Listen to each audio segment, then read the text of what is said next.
I'd like to call the meeting in order of December 16, 2019, in the Belvedere Town Council of Belvedere Town Hall at 7:02 p.m. Please join me for the Pledge of Allegiance. I pledge Allegiance to the flag of the United States of America and to the republic for which it stands, one nation, under God, indivisible, with liberty and justice for all. In accordance with Chapter 231 of the Public Laws of 1975, notice of this meeting was given by way of notice filed in the Star Gazette and in the Express Times, filed in the Municipal Clerk's Office, and posted in Belvedere Town Hall, 691 Water Street, Belvedere, New Jersey. This agenda is subject to last-minute additions and/or deletions by this council. Does council have any additions and/or deletions at this time? Do you want to take Stephen first? Yeah, that's why I put this. Okay. Just do roll Okay. call and adoption Sure. of the minutes. Thank you. Roll. Yes, Councilman. How do we deal with that? We're going to get to when we get to the minutes. Oh, okay, fine, I'm sorry. Do you No want to problem. deal with, Mr. Challenger? Joe? If you not. Yeah, we'll wait. We'll talk about that. Roll call, please. Mayor Kennedy. Here. Councilman McAtoor. Here. Councilwoman Myers. Here. Councilwoman Napolitano. Here. Councilman Roth. Here. Councilman Tocco. Here. Councilman Smigrowski. Councilman Zagrodzky is running approximately 10 to 15 minutes late, but he will be joining us. I'll entertain a motion in a second to adopt minutes of October 28, 2019, regular meeting, and November 18, 2019, regular and executive session meetings. I'll entertain a motion in a second. Motion. Second. Before you vote, I have a correction. Councilman Roth brought to my attention that it's page 9 of 13 of the November 18th minutes, and it's the third paragraph down under his report, and the new motion reads, a motion was made by Councilman Roth, seconded by Councilwoman Napolitano, and carried to authorize Kevin Bembrook to develop the appropriate documents for statutory conveyance with reverter to the Belvedere Ambulance Corps of the DPW garage property adjacent to Belvedere Ambulance Corps. Thank you for that correction. Thank you, Councilman Roth, for taking the time to come in ahead of time and convey that information so we had it. I appreciate it. Any other questions or comments? All in favor? Aye. Any opposed? We're going to move on to ordinance number 2019-X17, authorizing mayor to execute a financial agreement by and between the town of Belvedere and the Belvedere Urban Renewal LLC pursuant to NJSA 48:20-1. I'll entertain a motion and a second to open public hearing. Motion. Second. Do you want Steve, since he's drove out here, to give a synopsis, or just? No, you can. No, go ahead. I might as well, I'm here. Go ahead, you're here. Sure. Thanks for coming, Steve. Yeah, so this is a public hearing on the ordinance, as the mayor indicated. I've been here a couple of times. I don't know if some members of the public may have seen me here over the past couple of sessions. This relates to the redevelopment project that's being undertaken by Caisson Belvedere LLC. We've engaged in negotiations with the developer, Mr. Crane. And this ordinance would authorize the mayor to execute a financial agreement with the developer, which would allow for a payment in lieu of taxes for the program or for the development, as opposed to conventional tax payments. So the purpose of this public hearing is for anybody in the public, to the extent you have questions about it. But I'll try to give a brief summary of how the long-term tax exemption law, so that everybody here knows, and answer some of those questions in advance if I can. So as I told this council the first time I came here, the fact of the matter is that the long-term tax exemption law is an unfortunately named statute by the legislation of the state of New Jersey. It's actually not a tax exemption, other than that the developer is not paying conventional real estate taxes, which they would ordinarily pay. Instead, what they are going to pay, the developer will pay, and what the ultimate homeowners in this project will pay, is an annual service charge in lieu of taxes, which is why it's called a pilot, or payment in lieu of taxes. So instead of conventional real estate taxes, you make a payment of an annual service charge. The benefit to the municipality is that in this case, where you have a 100% residential project, 95% of that annual service charge payment goes directly to the municipality. Currently, under a conventional tax scenario, the municipality gets about 28% of every tax dollar. So this program allows the municipality to get 95% of every dollar that is paid by the homeowners. The end result of this will be that right now the property generates approximately $168 annually in tax revenue, so virtually nothing. And based on this program, based on the projections that we've reviewed from the developer's financial consultant, it's about a $50 million benefit to the township over 30 years. So it'll end up being about $1 million a year based on the projections once the project is stabilized. It's significantly more than if the property were subject to conventional taxation in terms of municipal revenue, about $200,000 to $300,000 a year more than it would be if we just let the property be subject to conventional taxation. So it ends up being a real significant benefit to the municipality. And the idea being that, obviously redevelopment occurs all over the state, and this is one of the big benefits to having a redevelopment area designation and entering into the payment in lieu of taxes program is the big benefit of doing the redevelopment area designation. The theory being that everybody in here is going to benefit ultimately because this will end up being such a source of revenue for the town that ideally the town is able to reduce the tax rate for everybody because they're going to be getting this source of revenue that they otherwise would not be getting. The program also allows the developer some benefit in as much as it's able to offer this program to the ultimate purchasers of these homes to incentivize people to move into the project, to get the homes sold faster, obviously get the revenue into the municipality quicker, and that is the purpose of the program. So a lot of you see around the state, a lot of municipalities have taken advantage of redevelopment. And it's been a great program for many municipalities throughout the state. We've been involved in a number of these programs and have seen redevelopment achieved successfully in a lot of different towns. So we're excited that we've come to this resolution and looking forward to this project moving forward. Thank you, Steve. I'm going to open it up for the public. If you have any questions, please. Motion second. We did. Oh, we did? Yeah.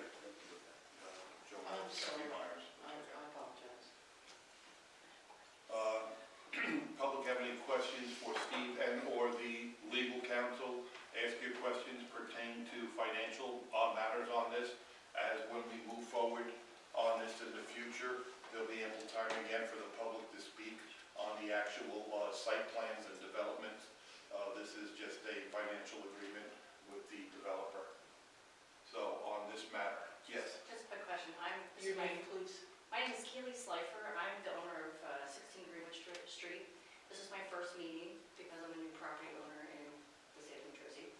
So I just thought I'd come to the meeting and introduce myself. But a question with that, because I'm from Pennsylvania, so it's different in Pennsylvania as a property owner. So I just wanted, when you said this development of, can they agree that, can it be agreed upon that we as taxpayers of our own property tax, that it won't go up because of that money you're receiving from that property, the way that it's laid out?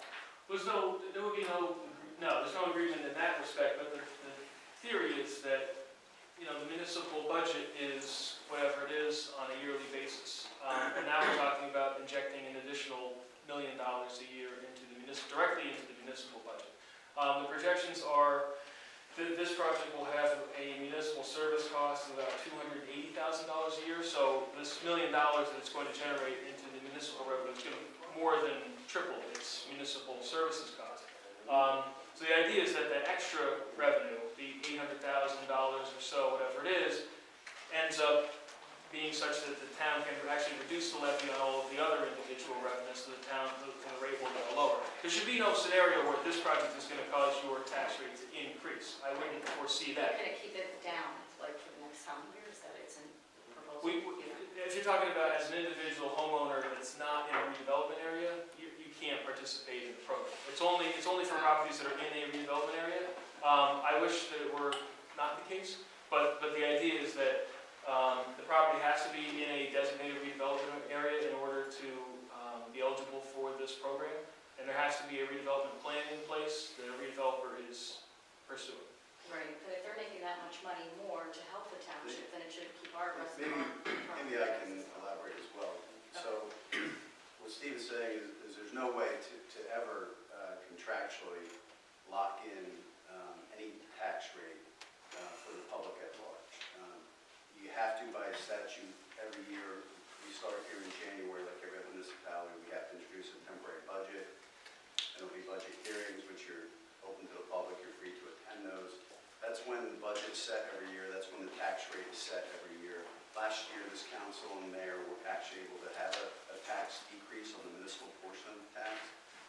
But since you're a new resident in New Jersey, your tax bill is made up of multiple different components, all in one tax. There's a county tax, there's a school tax, et cetera, et cetera. So, it's this council and the mayor do not control your total tax bill because we're actually a tax collector for other entities. So it's hard to say from year to year whether your taxes will go down, but I think what Steve is saying is since our revenue as a municipality is anticipated to be much better from this scenario than if it was simply built out and they got a normal tax bill, hopefully, at least on the municipal side of things going forward, we'll be able to continue to reduce debt, maybe hopefully able to at least have no property tax increases and possibly have a reduction.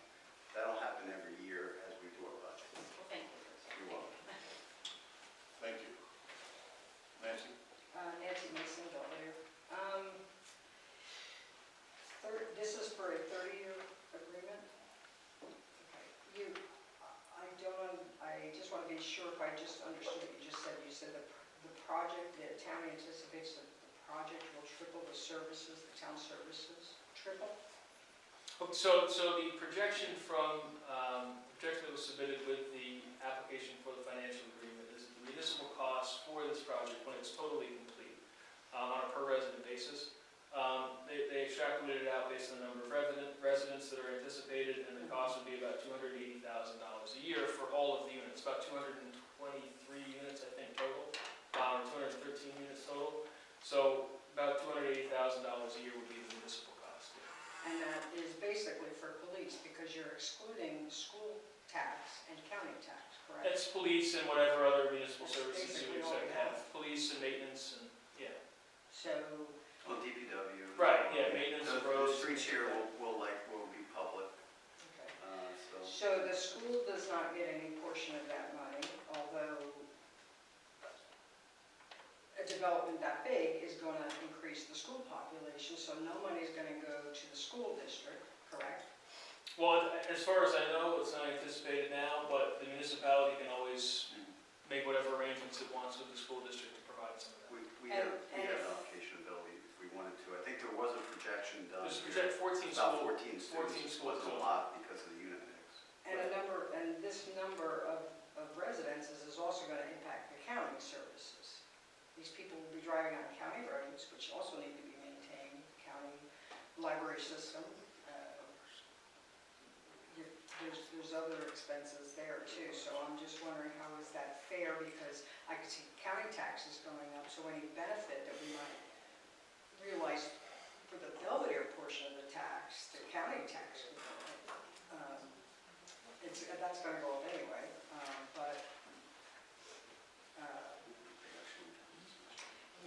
is there a downside to this agreement?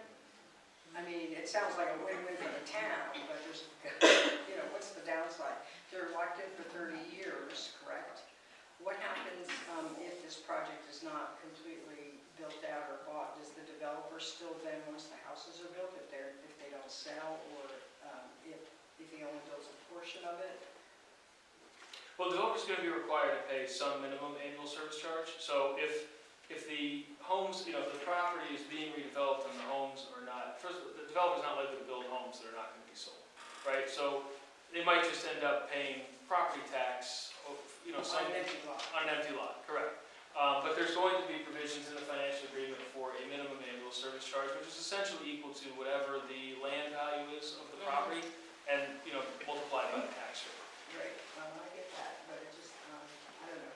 The other thing is as unit by unit is sold, these are going to be recorded, these agreements will be recorded of record, and are going to apply to each unit. As they're sold, they'll start paying them directly to us. Also, if those units are resold, the resales, whoever buys them, again, these will be of record. But the bottom line is, the benefit is you guys have had, this project has been here for nearly as long as I've practiced law. I've been doing 30. This project's 20-something. The idea of this redevelopment it's not just, it is a big win for this town. It is also a win for the developer to the extent that because the county and the school are basically cut out except for 5%, we can negotiate with the school if there's a bigger impact. That's not an issue. But by making us not a tax collector for other entities and keeping the bulk of the tax here, we can pass along some of those savings to the developer. And that's the key in why we're doing this really, is we would prefer not to see this sit for another 20 years. And this redevelopment project is going to make it much more attractive and economically feasible to the residents that the developer is trying to attract. So that's the win-win here. Well, again, I see it's a win for the town. It's a loss for the county and potentially a loss for the school, although the town could obviously put money in the school budget if it needed to do that. But Right. how's this sit with the county? I mean, don't really have a seat at the table, and the statute intentionally sets it up that way because this is designed to help municipalities. And to be honest with you, Trenton doesn't help us out here, particularly in these rural areas, very much with anything. So if there's one statute that we get to take advantage of, I'm all for it, to be honest. The county actually, I think, had a tax reduction last year. And don't forget, the county budget is spread out over all the residents, like myself and Franklin and everybody Right, else. So I understand. over a larger pot of people, if you will. I think the impact, is typically more than capable of being absorbed. And as Steve said, this is by far, these types of projects are slowly coming to Warren County. I don't know, Steve, this is probably one of the first here in the county, but they're done all the time further east. They're done on probably a monthly basis down in Hoboken, Jersey City, and those counties seem to be doing okay. Yeah, I would add too that, the county's not getting shut out entirely. So the county's getting 5% of the annual service charge. So that's where the extra 5% goes.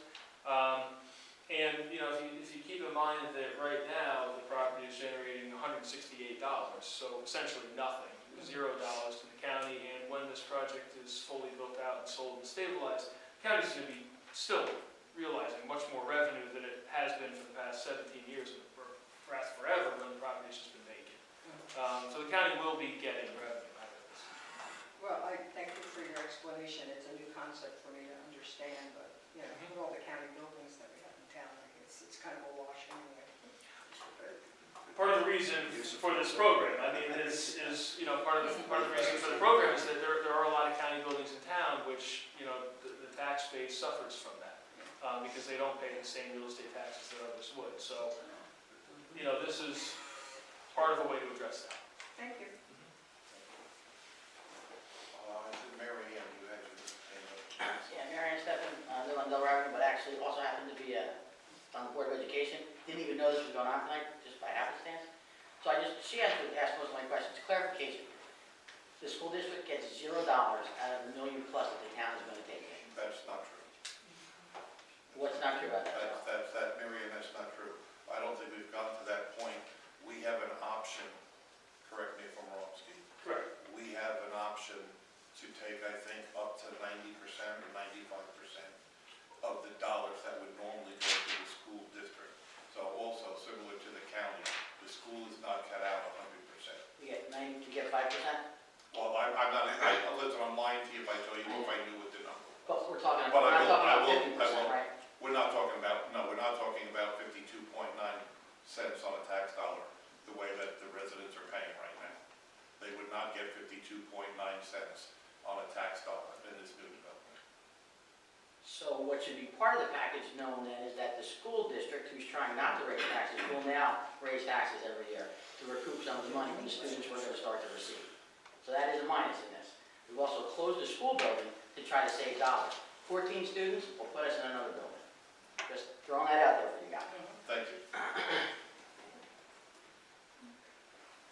Linda, did you have a question? I do. The reason the property is paying such low taxes is because of why? Why is paying such low taxes currently? It's vacant. Is it because it's in forestry management? That's correct. Yes. That's correct. Normally on a piece of property, when a development is built, there are rollback taxes. Because of this special proposed agreement, what will happen to rollback taxes? It's probably, was it farmland assessed now? That doesn't have anything to do with pilot. I believe that's going to be automatic for our assessor, but Yeah. yes, because it's woodland management, the same rollback requirements will be applicable. Does it go back to what it originally was paying, close to 70-some thousand in But taxes?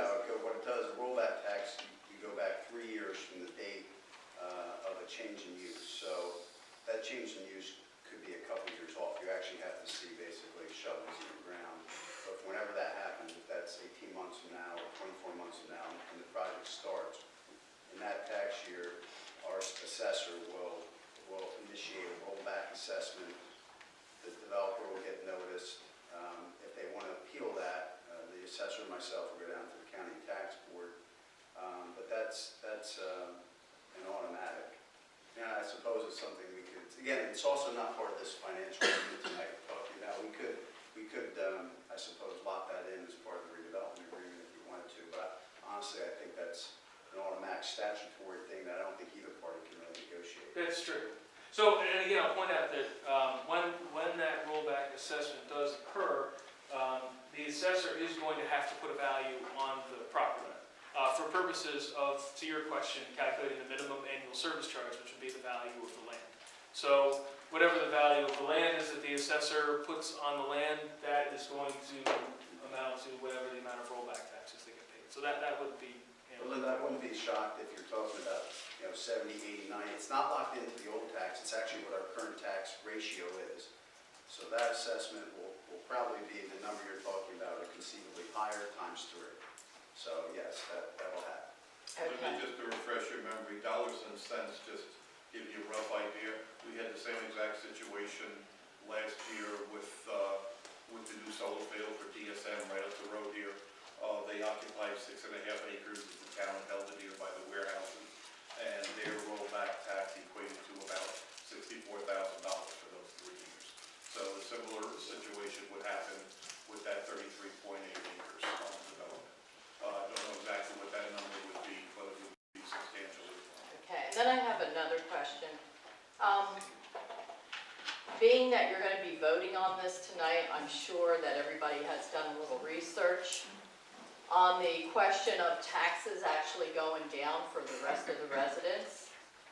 How often in your research have you seen taxes in a town or township been reduced by this type of plan? Well, I mean, I can speak from, I don't know if I can quote you any numbers. I can speak from anecdotal experience of having been involved in a number of these projects all over the state.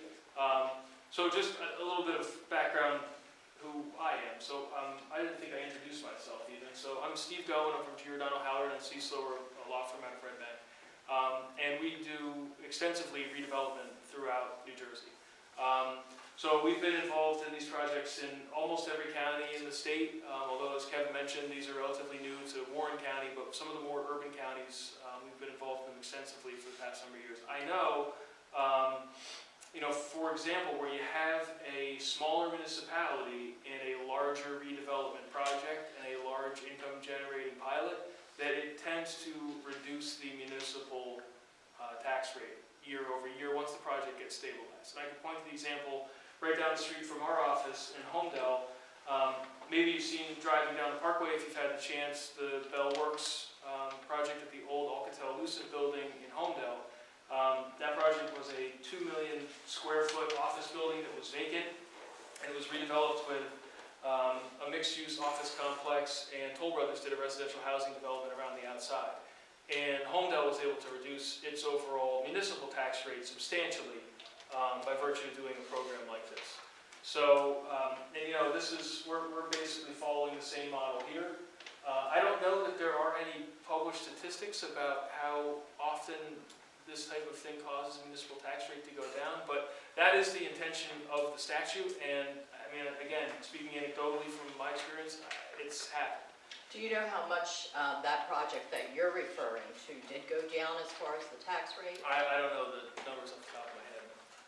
Okay, and are there any other projects Well, there's projects throughout the state where where this they have program gone is- down? Yes, correct.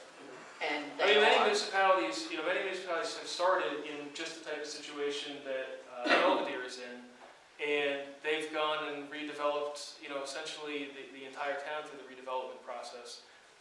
Jersey City is a prime example. So Jersey City started, you know, with, they started this process 20 years ago, and almost every single tower that you've seen gone up in Jersey City was subject to a pilot. And so they were able to reduce their municipal tax rate by a substantial amount just by virtue of all these residential tower redevelopment projects going in, all these new residents being added, but all the revenue going into the city's budget, directly into the city's budget, which is the same program we're doing here. anyone else on council or the mayor or our town attorney, any other projects that you're familiar with? I think from my perspective, the reason why Steve is sitting at this table is because this is a very specialized field, and one of the things I think I'm good at is knowing where my limits are. And Steve's time and experience have been invaluable. It's also, by the way, been paid for by the developer in full from an escrow being established. But I think me personally, because these are relatively new out here, I rely extensively on Steve and his background for the legal aspects of it, and I think the council has generally as well. That's what's important. Because these agreements they're not, they're cookie cutter up to a point, but there is a negotiation. There's back, there's forth. The numbers that are in this financial agreement were not the initial numbers that the developer proposed. So it was very important for us to have our own professional, experienced individual like Steve and his firm to be able to politely but firmly push back. So these numbers have gotten significantly better as a result of his experience, and I think that's all I can say from our perspective. I think the developer was a little bit surprised that we took the time to do it this way, but that's what we did. We did it right. We got the right people and looked at it closely. And that's all I can say. I just have two further questions. The length of time of 30 years seems like forever. That's statutory. You could go less, but That's what I'm statutory. asking. It Yes. seems like forever. Had a shorter length of time been considered? Well, I can answer that. So, if you do the financial modeling with these, the benefit only gets better over time. So the disparity between the pilot revenue and the conventional tax revenue only grows as you get later in the term. And as you get later in the term, there are certain mandated statutory step-ups that are required. So at some point, the developer is going to have to start paying either the annual service charge that is calculated under the financial agreement that we are about to enter into, or they have to pay an amount that is equal to 20% of conventional real estate taxes, then it goes up to 40%, then 60%, then 80%. And the reason for those statutory step-ups is to ensure that the benefit to the municipality does grow over time. So they're never going to be in a situation where they're paying the calculated annual service charge and they're having a windfall because they're going to be backstopped against paying a portion of whatever the conventional real estate taxes do otherwise would be. And I'll look at the numbers that we put together just in analyzing the proposal and the final agreement that we ended up at. The revenue to the town, it starts in the first year, and this is based on, these are a little bit, take these a little bit of a grain of salt because they are projections and they assume a fully occupied project. But the numbers in the first year, about $900,000 revenue to the town, which is about $216,000 better than conventional taxes would have been in terms of revenue for the town. As you get into, let's say, year 10, you're at about $1.2 million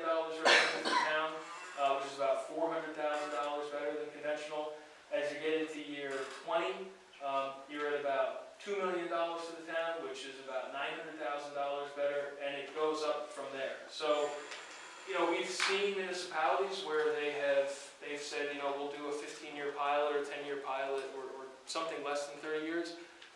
My advice, based on my experience in having run the financial models of these things, it's always beneficial to the town to go for the full 30 years. Because you're getting the especially in this case where it's a 100% residential project, the municipality truly can have 95% of every dollar that's paid by every unit in the project, and you're going to want to keep that benefit for as long as you can, and not give it up and go back to only getting 28% of every dollar paid by whatever, 28% of every conventional tax dollar paid by the unit. The 95% is always going to be better, so you want to keep that benefit for as long as you can. And last question I'll end with. Once this is approved, is this solely an agreement between the current developer? Could that be sold? And what happens in the case of bankruptcy? So it would be I'll answer the question about bankruptcy first. It would be a default in the case of bankruptcy. So it would be a default under the agreement would be terminated, and there would be no agreement as to the developer. Can it be transferred to another subsequent developer? The answer to that is yes, but only with the consent of the municipality. So there are built-in transfer restrictions on the developer, and the pitch, and I think Kevin saw the other day, I sent in not so uncertain terms back to the redeveloper that, you know, obviously developers want as much flexibility as possible, right? They want to be able to maybe shift things around and transfer to whoever they want. And he was making a few comments to that effect, like, I don't want you to limit my ability to transfer. And I said, you know, we are making this agreement with you because we've vetted your financial qualifications and we know that you are capable of bringing this project to completion, and that's why you are getting the benefit of having this agreement. So to the extent that you're going to transfer this agreement before the project is complete, this council is going to get to vet and approve whoever you're going to transfer the agreement to. And that goes not only for the financial agreement, but for the corresponding redevelopment agreement that is going to include different covenants and obligations with respect to his ability to complete the project. So in general, the answer is yes, the developer can transfer the project, but not without municipal consent. And then the only exception to that is that the developer will be able to transfer this agreement on a limited basis to the individual homeowners. So each individual homeowner, as they buy a unit in the project, is going to receive a limited assignment of this agreement. So each individual homeowner will become a party, so to speak, to the financial agreement. If that individual homeowner defaults, doesn't pay its taxes, then the agreement terminates as to that homeowner, and they have to go back and start paying conventional taxes again. But they're not going to want to do that, because the payment that they're going to make under the financial agreement should be less than conventional taxes, which is one of the reasons why you enter into this agreement, so you can incentivize people to move into the new development. But in the event that for whatever reason one of the individual homeowners defaults and doesn't make its payments, the agreement is terminated as to that individual, but it doesn't affect the other individuals in the development. And you bring up a very good point. With the default, it would go back to paying regular taxes, which would be more than what, say, an average taxpayer in Belvedere would be doing, correct? Is that what you meant by that statement? I'm not sure I understand that question. You said that an owner who buys a house or complex, part of the complex, would not want to default, because then with that unit, it goes back to paying full taxes, which is correct. more than, what percentage more is it?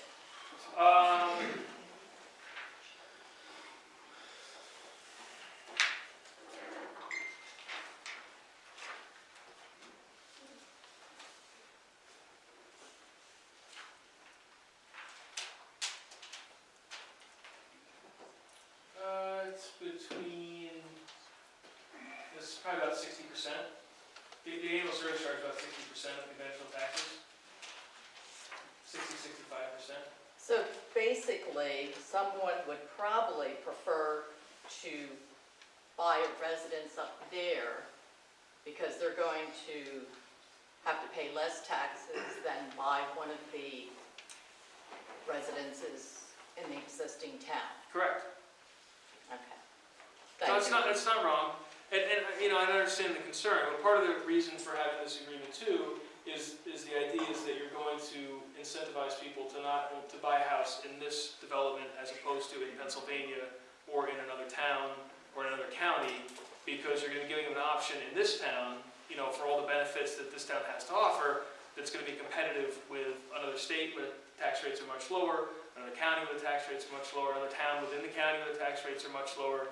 So the idea is you're giving a housing product in Belvedere that's on equal footing to some of these other possible locations. Well, you can look at it that way, but with residents that are trying to sell their houses and not able to, would they opt to go up there for cheaper, quote, taxes, or buy somebody else's house at regular taxes? That's where I see. Yeah, I think. That's where I see the problem. You've answered it very well. Thank you. Bert? Bert Ryan, you're on Greenwood Street. The question I have is, what is the benefit to the developer? Heard that said several times. So that's a good question. In this case, the benefit to the developer is only really indirect. So these are all going to be for sale units. So the benefit really is going to be to the ultimate purchaser of the unit. That's who's going to really receive the benefit, of course, the municipality. The developer gets the benefit in that ideally it helps absorption rates, so he can sell the units faster. It helps sales prices, so that he can sell the units for more. It allows his buyers to qualify for better mortgages, so that they can, buy and close faster. So, basically, it's an indirect benefit to the developer, but ideally it will make the project be sold and stabilized faster. Okay. Nancy? Did you, No, I have more. And Go ahead, Bert. they are condos, some of them are condos, or some they're stacked or something, some are just condos, or are they? Well, right now, obviously this is preliminary. It's based on the redevelopment, what's in the redevelopment plan, and there's going to be a site plan approval process. So the end result might change so long as it's permitted by the redevelopment plan. But right now, there's 75 two-bedroom, single-family detached patio homes, which are, detached, smaller homes. 33-bedroom, single-family detached patio homes, 62-bedroom stacked townhomes, 46 one- and two-bedroom flat units. Those are the sort of stacked townhome units, and 2 moderate-income affordable housing units. Okay. Is there a homeowner's fee? Yeah, there will be. There will be a homeowner's fee. I don't know what that will be, but For all the properties? You mean a homeowners association? Yeah. And like who owns that? Who manages that? Where does the money flow to? Is that a Belvedere thing, or is it developer owned, or? well, I actually don't. I don't know the answer to any of that. That's something that's going to be vetted through that planning board process. When we do the financial modeling for this, we assume that there's going to be an HOA fee of about, I think we assume 1% of the sales price. So, but that's ultimately going to be up to the developer what it decides to do in terms of dedicating the different facilities, and if there's going to be an HOA to manage the roads, manage the stormwater improvements, that kind of thing. I imagine there will be, but I don't know for sure. That's not in the financial agreement. No, that would be between the unit But owners I themselves. can tell you that one of the things this process has been going on for quite a while, so what you weren't here for perhaps was we've already done a redevelopment study that we and the land use board did together. We authorized them to start it. They utilized Paul Sturbins, who's our long-term planner and engineer, to do it. So there's a redevelopment study. That was approved. Then there's a comprehensive, probably 55 to 60-page redevelopment plan that was introduced here by ordinance, went down again to the planning board, came back with a couple recommendations, and that's been adopted. That document, this is really just limited to the finances, this part of it. That document actually addresses some of the questions you had, but I don't know whether at the end of the day they're going to have much of a homeowners association or not. That will be directly to the land use board. But one thing I can tell you is, again, in the scheme of trying to keep the homeowners fees down there, but also integrate that project more in our own town as it is already, one of the things I think that was very creative, and I'll give Paul credit for that, Paul Sturbins and this council, was we've, rather than having them construct their own pool and their own other recreational facilities at substantial cost, we've negotiated in the redevelopment agreement to have, I think it's a $300,000 round numbers, it's in the redevelopment agreement. That's going to be utilized to invigorate and upgrade and enhance the existing public recreational facilities since they're very close to the site. So that's just one example of, again, the finances are nice, and that's what we're here to talk about tonight. But from my perspective as the attorney, the thing I like about it is it gives enormous flexibility. Every single financial aspect, but also every single planning aspect has been gone over with the subcommittee from this council, with our engineer, and the developer. So we can discuss these finer points. And it's been, these at the end of the day, I think it's going to be buildable for the developer, and it's going to be something attractive, and it's going to be a number of units, I think, that's attractive to the town, not the 375 or 400 that was bandied about a few years back when they were talking about reviving this project. So there's a lot of planning, and there's still more planning to go. There'll be public hearings. Site plan is not in any way eliminated. There's still going to be all those coming. Okay. I have one more Go ahead, Bert. financial question. And that is, I heard you say, like, when it's fully built out, that's when the number, is there a prorated when it's half built, or does it Well- wait till it's fully built out to come into effect? No. So the way it'll work is, the numbers I'm giving are on a, assuming all 223 units, right? But it's going to be on an individual basis. So each unit will have to pay the annual service charge as it gets a CO. In the interim, there's going to be a phase-up period. So let's say it takes the developer 5 years to build out and sell all the units.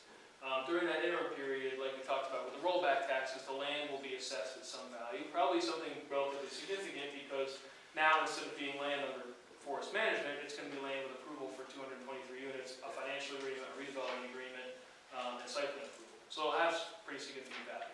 So the developer's going to have to pay taxes on that land.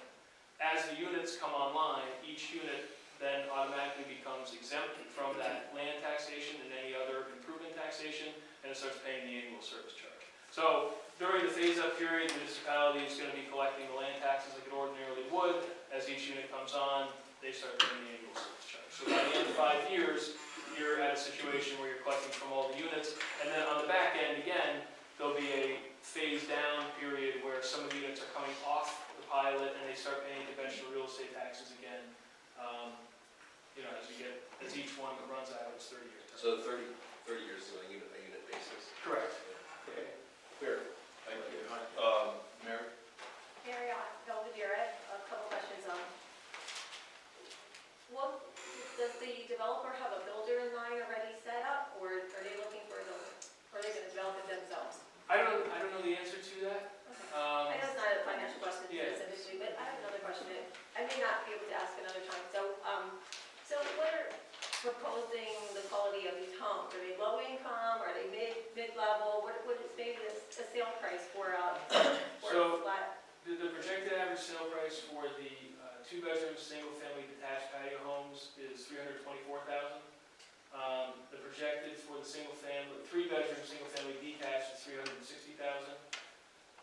2-bedroom stacked townhomes is $294,000. And the 1- and 2-bedroom multifamily flat units is $156,000 for the one, $214,000 for the 2s. And then there's 2 affordable income units, and those are projected to sell at $106,000.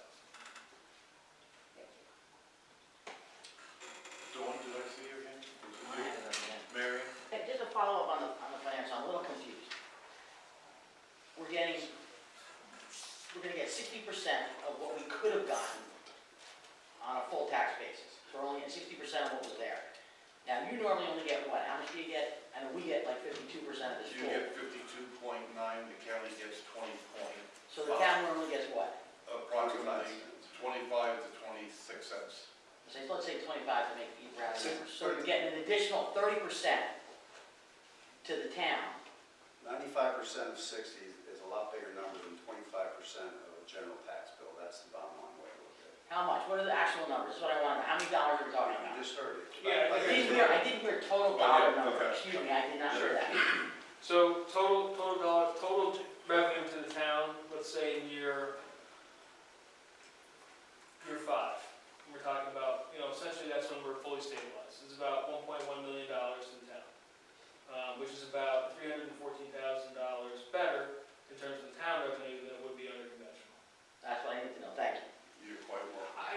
would point out too, just on that point, you know, we're talking about a comparison between the pilot revenue and conventional taxes here, and that's what we were just talking about. It's a little bit unfair in this scenario, and we do that just so that we can try to compare apples to apples.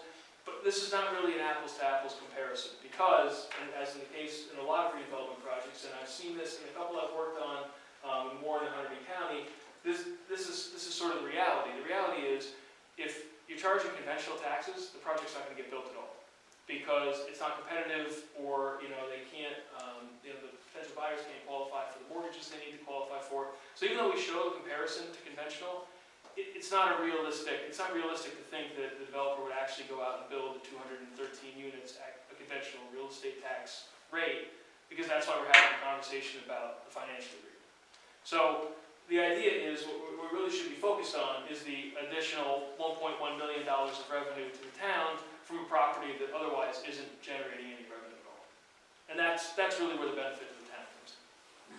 Depends on how you look at it. Because as a taxpayer over here, who might want to sell my house in 5 years, might not be able to, because up here is going to get the sale because they pay a lot less taxes than I do over there.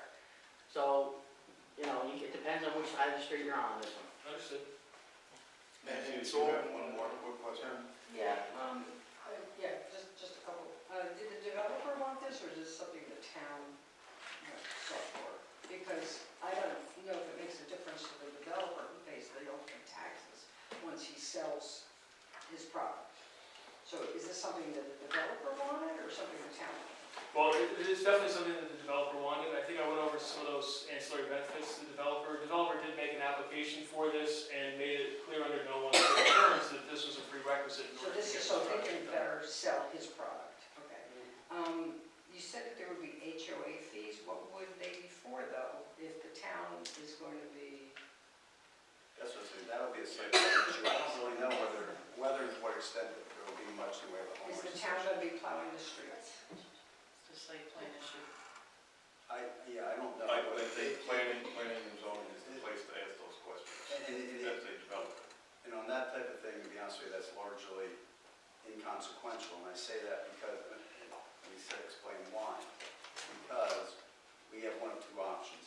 Either we accept the streets and we plow them with our DPW, or by statute, we have to pay their costs to do so anyway. So by and large, it's better to take them and deal with the headache internally than to try to reimburse them. So, again, so that's why I'm saying it may or may not be much of a, homeowner association, maybe for garbage collection or something like that. Grass cutting, roof Grass siding. cutting, there'll be some modest common areas that maybe have to be maintained, but that would be it. So potentially, in year 5, the town would revenue an additional $300,000. That's what he said. What is the town going to earmark that money for? Because I'm wondering, here's my fear. The town at some point gets comfortable with getting that extra cash in. However, at some point, we're going to need a bigger school system, because if you've got 200 plus units going in, and if there's 2 kids in each unit, that's 400 more kids, so we're going to need another school. So at what point does the town take that money that's coming in? Are you going to put it in escrow? Are you going to, do something special with it to put it aside for when that school needs to be built? Because otherwise, the rest of the taxpayers in the town are going to be paying that school tax. And it's going to put us at a disadvantage. And when I go to sell my house, I'm going to have to now compete with somebody that's going to be paying less taxes. So I have to be stuck with my property forever if there's openings, in the development area. So what does the town anticipate doing with that revenue? I mean, this board, I know those over 30 years, the boards are going to change, but. Well, that's not, you had mentioned that some estimates as far as student enrollment. I don't want these to be throwing out 200 new students or anything. That seems to be a gross exaggeration. Yeah, so the projected number of public school age children is 14 from the students. Get those There's your battle. I don't understand, you have 14 kids. There's 33 bedrooms right now. The Well, we clear, should have. the answer to your question is what I indicated before, there's no way, and you just acknowledged it, I think yourself, this council is 2019's mayor and council. The council in 2020 is going to be a newly sworn-in council that will do a budget for just 2020. Every year, that annual service revenue comes in, and it's going to be different every year, and the build-out's going to be different every year. Every council, every year, is going to have, just like has been going on in every town for, forever, they're going to have to decide what to do with the money. It could go into surplus. One year it might go for something the DPW needs. If for some reason, the anticipated number of students exceeds 14, it's something that can be taken into account, but it can be taken into account internally here in the town. And then you can sit down with, you can have a subcommittee here, meet with school board people there, and that's all doable. And, as I said, as Steve has said, all these numbers are projections. You do the best you can with them, and some very experienced people, including Steve, go with these projections. So they're not pie in the sky, but it's hard to say whether 14 is going to be right. And you guys might be right, that sounds like a very low number, but you have to understand, today's construction, the way these units, especially the flats, are designed, they're designed to attract different people, if you will. And these numbers and the people they're trying to attract are statistically out there for developers and for towns, and they are shared. They're not always perfect, not always right 100%, but every year the town will be able to take that money as it comes in and allocate it appropriately, including to the school if necessary, or the DPW, or an extra police officer, whatever it may take. And most significantly, as Steve said, as it goes into full build, when you get to year 4 or 5 and the revenue starts really coming in, hopefully part of that can go towards a decrease in your taxes, and then your houses remain competitive with not only this development, but other communities in this county.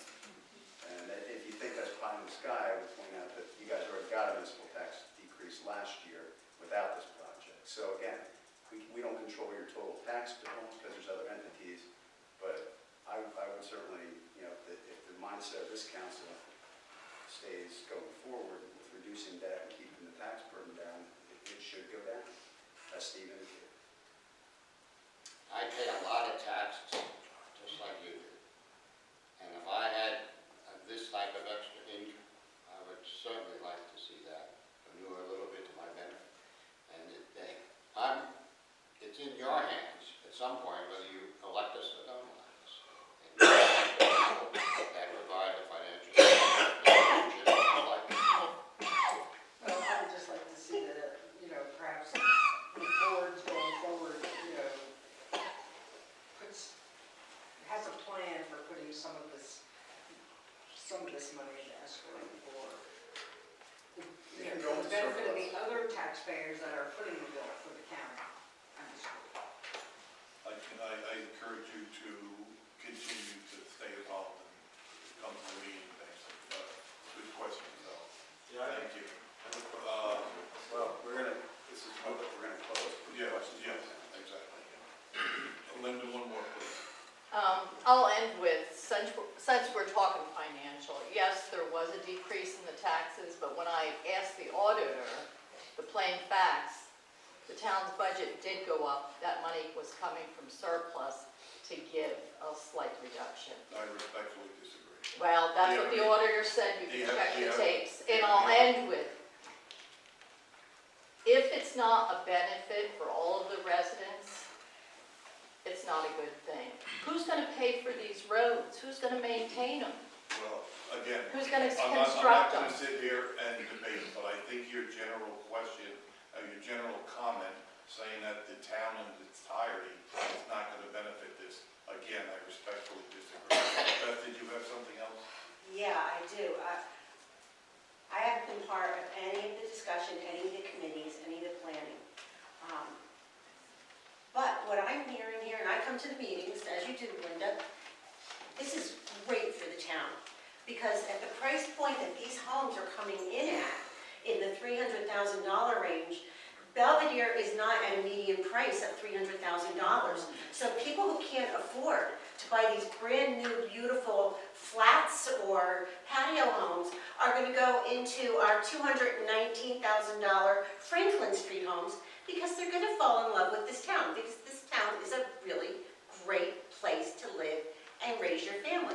People buying one-bedroom flats are probably not going to come in with 3 children to school. That's good. And then every time somebody buys a house, it adds about $60,000 into the local economy because they go out and they go to Uncle Buck's for breakfast, and they go to the theater, and they go to the food mart, and they do start to use our resources. And what that does is it dominoes into, this is a really great thing for Belvedere. To turn their head on it is silly. It's going to bring money and resources, and even if it's 50 kids, our schools can hardly afford to stay open now. The enrollment is so down. So, bring it on. Thank you. I'll entertain a motion and a second to close public hearing and adopt. Motion. Second. Questions or comments by council? Yeah, I have some questions. You mentioned the first year will be, the town will see $900,000, which is $216,000 above the conventional tax. What's that contingent on? How many units? Because number one, we know that realistically, all units aren't going to be put up at once. They're going to be staggered over years. Yeah, so that's a gross summation, assuming that all the units are built in year 1. Right, so if it's only, 20% of the units, you're gonna see 20% of that number. Of the 900,000. Correct, in addition to whatever the developer's paying for this. Right, that's realistically. Yeah. I mean, it sounds good when you listen, wow, 900,000, but again, it's on. Well, I would say you're probably gonna get up to that 900,000 to $1 million number realistically at 5 years, once the project's fully absorbed. But it's also, this analysis that we put together assumes 30 years. It's really going to continue for another 5 years beyond the 30 years that we're talking about. So you're going to continue to get the benefit beyond that last year. Right, because you mentioned 10 year would be 1.2 million, 20th year would be 2 million. My other question is this. When I think of the property over there, coming from a power and light standpoint, you've got this huge substation on one side. You got power lines running from the substation across the property. You have another apartment complex that's, how can I put it, has heavy activity, let's say, with different things that go on there. And I think to myself, this complex is going to be nestled right in the middle of it. But I'd be tempted to move there. I'll leave it at that. Thank you for your opinion. Any other comments? Roll call, please. Councilman McAtor. Yes. Councilwoman Myers. Yes. Councilwoman Napolitano. Yes. Councilman Roth. Yes. Councilman Tocco. No. Councilman Smigrowski. Yes. Mayor Kennedy. Yes. Resolution number R 2019-X70, approval of conditional redevelopment agreement with Quezon LLC. I'll entertain a motion in a second. Motion. Second. Questions or comments? Roll call, please. Did he explain anything? No. If there's any question, it was circulated. Okay.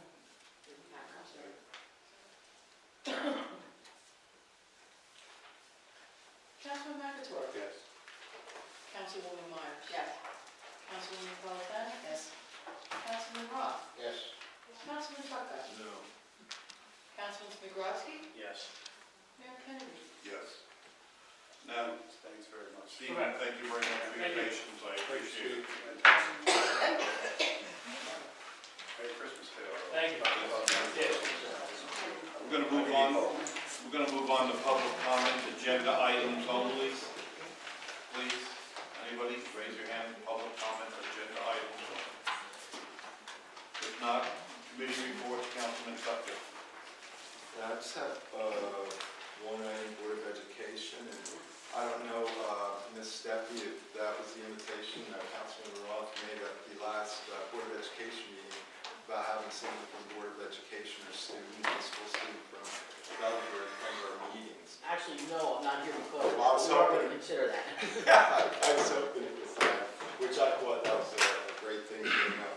The second, also Board of Education, Councilwoman Myers brought up that the basketball courts, the lighting provided by JCP&L needs to be transferred over to the school to properly correct the records, record keeping. It's listed under the town right now, but when you stop and think about it, the bottom line is that either way, it's still being paid by the residents of Belvedere. The only concern I have that if we had picked this up years ago, I would like to think that we could have gotten Lopakon Street repaid with the money we got from that. So that's all I have for reports. Thank you. No comment. Councilman Roth.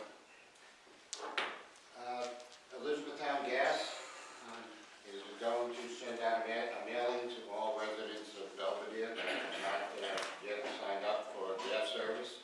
That letter will go out on January 3rd approximately to remind them that this is there and re-solicit their interest in activities so they can move even more rapidly to get gas lines in town. JCP&L, I've gotten back to them now, asking for a contract on the new lighting, the LED lights, which they're preparing now and sending to me. I have gone and spoken with the town engineer, as I have with yourself, Mr. Mayor, regarding the wattage of the various lights, and the engineer is in agreement with us, so we'll move ahead with that as quickly as possible. Community center. We've all seen the minutes from the community center meetings. I'd just like to say that, just to thank them for the great job they've been doing. Their visitor count is up over last year, and the number of events they run is up from over last year, and there's just a lot of very positive buzz around town about the community center. So for those of you that are involved, thank you very much, and I appreciate all their efforts. Pool Commission. Claudia Howard has been elected by the chairperson and secretary for the year 2020. There are some new members, and she tells me that the commission is doing very well, and the new members have become very active and participative, which is a great thing. They are actively looking for a new pool manager, and hopefully they'll get somebody on board soon in order to prepare for next year. And they also are actively developing the creation of a 501(c) entity to allow them to do fundraising and activities to help raise the money. JCP&L I talked about. The last thing is the EMT, the emergency squad. For last month it was amazingly active. Unfortunately, it was the largest month of activity all year, almost in the past year and a half. And 111 calls for the month of November, which is up significantly over prior years. So they are very, very, very busy. They have not yet heard back from the state on the formation of the entity for billing. It's just a matter of waiting for the state. They've done everything that they can at this point to make that happen. Again, it's just up to the state. That's it. Thank you. Councilwoman Myers. You'll notice on the agenda that some of the capital balances and others are going to be rolled into the surplus for the rest of the year. And the remaining balances, everybody did really well handling their budgets. The tree lighting was very successful 2 weekends ago, last weekend. Very well attended, and people visited up and a lot of businesses. Christine Roloff has requested to return to her status of employee. She was originally hired as her CFO as an employee, and then went to a shared service, and she'd like to return to the employee status in January. And No cost impact, Councilwoman. No cost impact? no change in contact, no change in access, and no change in cost. Thank you. Any questions? No puzzle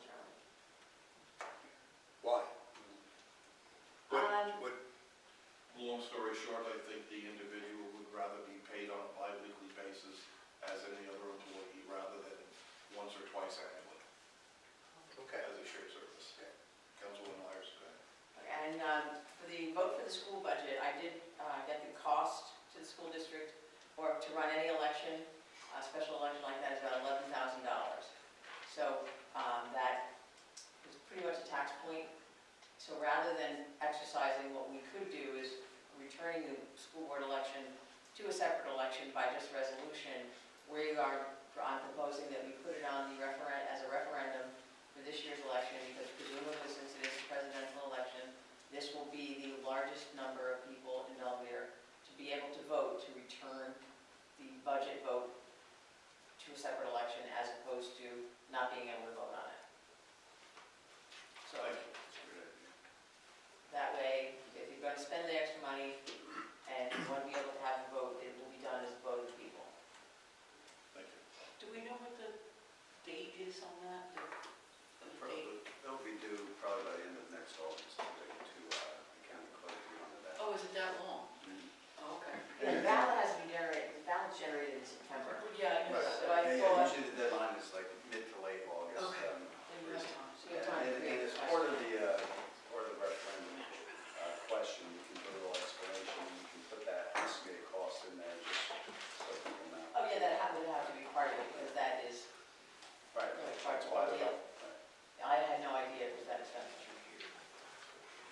You know? Well, one of the caveats is that as there is one district that is definitely going back regardless of the cost, but if more districts did come back, some of that cost would reduce because the moving of the voting machines would be shared by everyone who participated in that special election time in April. Whose district's currently going back? Is it Great Meadows Regional is one of that. Councilwoman Malzahn? Yes, the Shade Tree and Environmental Commission, they wrapped it up for the year during their November meeting. They both had very successful years, implemented a lot of projects, and they both had a very good year. They're looking forward to new initiatives and working again next year. That's it. Thank you. Councilman McAtoy? As far as the police, there's really not much to report. For last month, we had a total of 326 calls. Just a quick rundown, 21 911 calls. We had 47 traffic stops, 22 medical assists, 6 fires, 8 animal complaints, 3 simple assaults, 5 disorderly persons.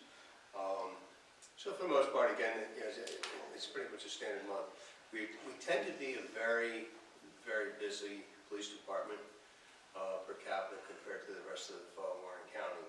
So, you know, I always sit up here and I tout how good the officers are doing, but unless you can compare them to the rest of the county, they're just an outstanding amount of, they do an outstanding amount of work. So, you know, kudos to them. And additionally, I'd like to thank the chief for staying well within budget again this year, so we didn't go over. So I think he did an outstanding job for the community and the town, so that's all I have, Mayor.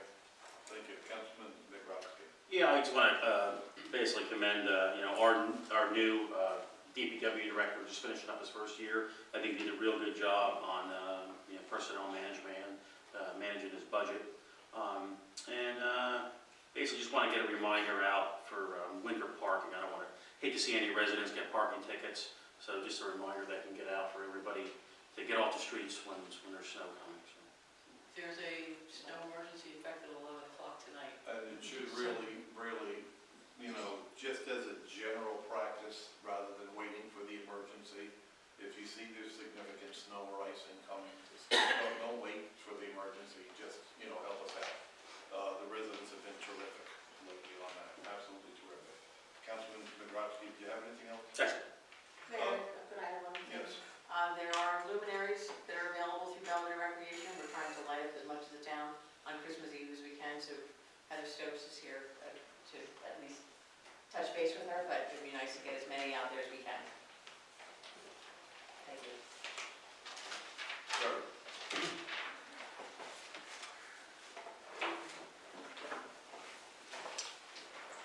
Good evening, everyone. First of all, Merry Christmas to everyone. We have a situation in town that I'd like to bring up to everyone. I got a concern from the resident at 607 and 609 Water Street. I went over to 609 and I spoke to Miss Emily about the condition next door. I went next door, I knocked on the door, and I said, "Building inspector, may I come in?" And the lady says, "Yes, you may come in," so you're totally legal. I came in, my first question was, do you have heat in here? And the elderly lady says, yes, and she showed me this little, like, whatever, just put on, fake flames going in there, might heat a space here. I said, what happened to your furnace? She says, I gotta call my son, I get confused. My husband died, she told me about at least 6 times her husband died in 12 years. I said, what happened to your furnace? She says, NORAC won't fix it because she has roof leak. I says, may I go and see it? She says, yes, you may. So I went through the kitchen, the stairs were broken, I went downstairs in her basement. The basement has dirt floor. So right there, that's right on the moat. They have a whole bunch of stuff downstairs. I went upstairs, I says, well, why is the sheetrock off all the ceiling? Why is the sheetrock off here? Well, there's a leak on the going in the house. It was electrical sparks. My son came in and took the sheetrock down. I said, does this stove work? Most of the time. How about your refrigerator? Mostly. Okay. So can I call my son? I says, yes, you can call your son. I says, why isn't there any light going in here? Well, because this reason, the stuff is going there. So I says, ma'am, I says, you need to either fix this house or move out. Started crying. I says, ma'am, you got to do one thing or another. So I says, what is your son's telephone number? Got in touch with his son. He just came home from the Navy, and I says, look, I'm going to have to put a not fit for human occupancy, which is different from an unsafe structure. The structure is not unsafe at this point. Okay, it's just that there's a mold problem, there's a radiation problem. I said, I'll talk to your son, see if you can help him. Then he went over to 609 and spoke to Miss Emily, and she says, well, look, at my roof is leaking because my ceiling roof is leaking. I said, yep, that's the issue. I says, can I go down your basement? She says, yes. I says, look, I says, your basement, water's running in from the other one. I said, you have a serious condition right here. I said, we got human beings involved. I said, can I meet with you and the mayor to see what we can do? Met with the mayor, met with them, and I says, I'm going to see if her son will take her out of the house and move in with her. Well, that's the good news. Her son took her out of there. I'm going to call his son, and I says, the bad news is we still got a structure that has a leaky roof. If they're out of this house there, there's no heat in it. What's going to happen to the waters supply going in there? I mean, what's going to happen to all the items that's in that house? All that needs to be addressed. And I'm just here to urge the township, maybe we can help these people. One of the ideally is like, I'm thinking ideally if there's one house would buy the other house and they could fix up, sell for a profit, that would be great. I mean, or if you know someone that's interested in buying a house, helping them out and saying to fix it up there and helping both parties there. But that's where we stand on this house, and I just came in, I'm glad the resident is here, I can explain to her where we stand, what my position is, and 10 years from now, it might be an unsafe structure. So we have to address this somehow. That's what I'm here to explain. Thank you. So just let you know where I'm at, as I explained to you already earlier today, on the birds, Emily and her husband Harold. I have spoken to somebody about the home, as you know. I think is, and legal you can interject here. It's obviously obvious to me that the house has to be fixed as well. The question is the son, does he feel he's willing to fix the home? As I explained to you, I did reach out to a developer here in town that's working on several properties. He was there today. I don't know if anybody was home or around. I sent him over to take a look at the back of the property. I asked him to go back tomorrow when one of the residents are home to speak with them. He's willing to tarp the back of the house or roof where it's leaking just for an immediate situation right now. He's also very interested in purchasing that half of the house if the homeowner wants to sell it, the son Frank. He's interested in purchasing. I think, ethically what I think is if the son is willing to sell it, I think the birds should have first option for the home if they wish to buy the other half. Because I know in speaking to them, that was something that they considered maybe years ago or whatever have you. So from my end, we do have somebody willing to come in and put a tarp on to stop the water at no cost to the birds or that individual right now. The next question is, Mr.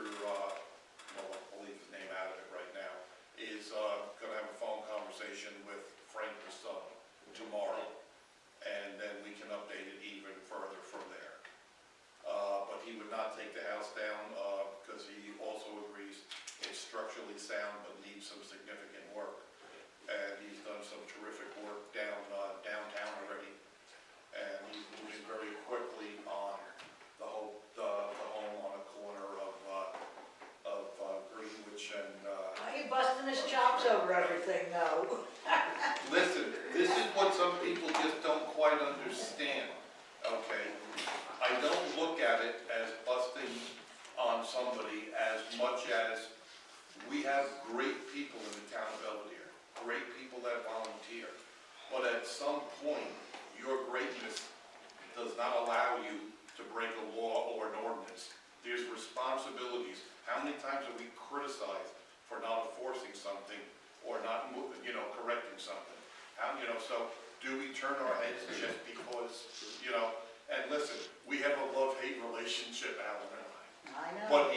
But he is a great man. He's doing Yes, a he lot is. of work in town, and he offered to help and assist here. So, after Remind him he's gotta come to the historic preservation, even though they don't have any authority. I have reminded him. you still have to, So, go ahead. Yeah, I was just gonna say, so Joe didn't, it's not an unsafe structure. so- Correct, it is not an unsafe structure. There's no, That's what the paper said that you gave her. Why does the paper say that You notice gave her a of sticker, unsafe structure. I got a on copy of November it. 7th? You're backpedaling, you're wrong. They can't do that. hang on, so, go ahead, Joe. Okay, if it's to a explain- notice of unfit for habitability is different than unsafe structure. And you know that, Joe, so that doesn't trigger any of these UCC requirements in terms of municipal stabilization or knocking it down or anything, which I think is a good thing. So the only other thing I could say from the municipal standpoint that I would just throw out there, I don't know really what we have in terms of any type of affordable housing, trust fund resources, but potentially, if Frank doesn't want to sell, or even if this gentleman Allen wants to purchase, we may have affordable housing trust fund monies that we can use if they're willing to dedicate it as an affordable housing unit, which it might be ideal for. And again, like that word seems to carry negative connotations sometimes, but the moderate income limits are very reasonable. And that might be another effective way to get some resources to the project if anybody's interested in that, so we can pass that along. Right, Who's ever talked to that's Frank or Alan. that's absolutely something we could do, but we're moving pretty rapidly Yeah, with so- Mr. Allen right now, so I'd like to have that conversation yet tomorrow Okay. with him and take a look at it. I do not want to get into an argument or debate here. If we inadvertently named it as an unsafe structure earlier, we're clearly stating it is not an unsafe structure. Correct. Now. The Correct. one half is not fit for human occupancy. Okay. Okay, because I don't want to mislead this family saying that their paperwork did not say unsafe structure, if it did. So, but we know now it is a habitable structure that needs to be corrected. Correct. Agreed. And I think we, as I stated at the last meeting, Mr. Berg left early. I think we can make an effort to try to assist if we can by getting volunteers. Okay, thank you. Thank you very much. Is there anything else? No, sir, thank you very much.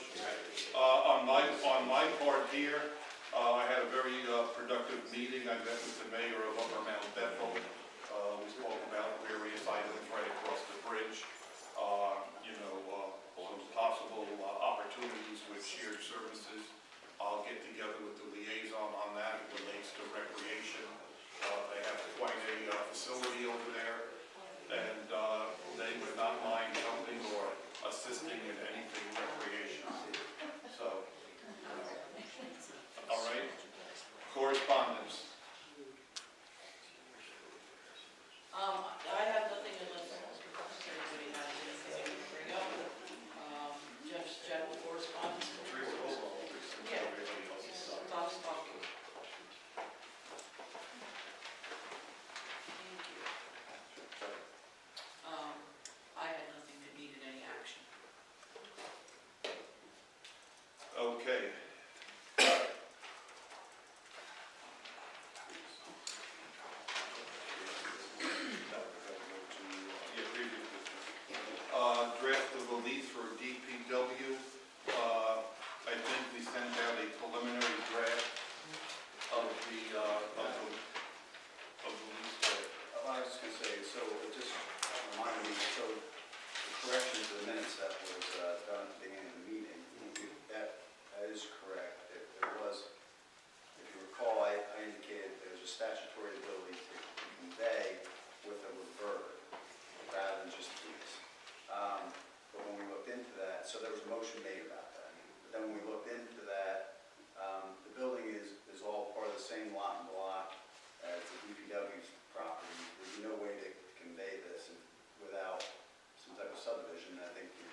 basically it's impossible.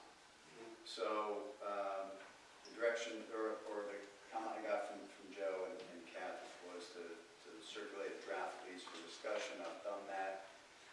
I left the term blank, just so you know, statutorily, you can book for 50 years. I think I indicated 2 bays. Joe Subson sent me a picture, shows there's 3. So that's where it's at, just for you guys to Joe, is discuss. this something that you think you need to discuss now? Or, the reason I'm asking is that I'm a bit confused. We're talking about potentially leasing out the DPW site on the theory that the new entity might be approved and come to fruition, correct?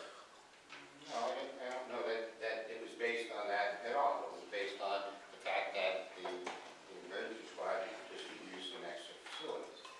Whether it's volunteer or paid, we never, back when we first started talking about that, that really wasn't an issue. This would just be a benefit to them and just help them out with just some space. And it would be a benefit to us because we now have this basically dilapidated building that they would take over. By lease, we would still be the owners, so they'd fix it all up, and all of a sudden, we'd be the owners of a very, very nice building of some value. So I think it helped both parties in moving ahead. We don't use this building for very much at all because of its condition. In fact, the chief of police took most of his stuff out of there, and his comment was it started to grow mushrooms. It failed to shelter for the elements. It is structurally sound, at least on the walls, and so with the proper investment, it can be made into a very usable space. And they would like to do that. So that was the premise under which we approached this. Last meeting, we did have a vote on full conveyance, which we all agreed to.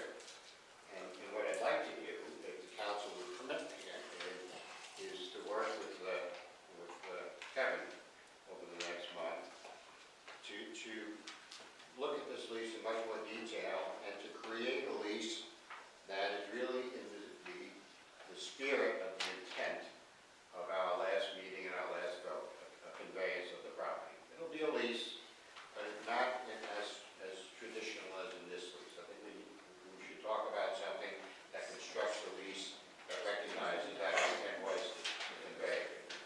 Okay, so your intent is, though, we are not intending to convey it and give it to them. Our intent is to come up with a reasonable lease. Yes. For usage. Yes, and I'd like the council's permission to work with our attorney over the next 30 days to draft a lease with that spirit in mind for the council to review. Why don't you do that and keep me in the loop as this moves forward? Yes. Thank you. School resource officer contract. Who wants to talk about that? We had discussed this, and I believe the contract has not been sent to the school district. I think there was some back and forth about whether or not when last year finished, we actually weren't billing the school district what it cost us. There were extra costs for security and other items that were not factored into the hourly rate. And somewhere it fell through the cracks, and we never actually wrapped up the final contract. So the school, the CFO for the year felt that the actual dollar amount to cover our expenses would be more like $32 an hour. I believe you're charging $25. So that, Matt got the contract back, Kevin gave us a copy of the contract for the, will be the balance of this year. And then we can present it to the school district. Is the school district aware of this oversight? They are now. But just found out. I think we had previous discussion with them. I believe Maybe Matt like has 6 had a months or conversation so, with them. we discussed this with them, and we were going After to charge additional. Yeah, after the close of last year, I believe Matt had further conversation with them. Yeah, I do recall 6 months ago that it was discussion Well, with the school district, whether or not superintendent or administration forwarded that information or discussed it with the board. I can't say.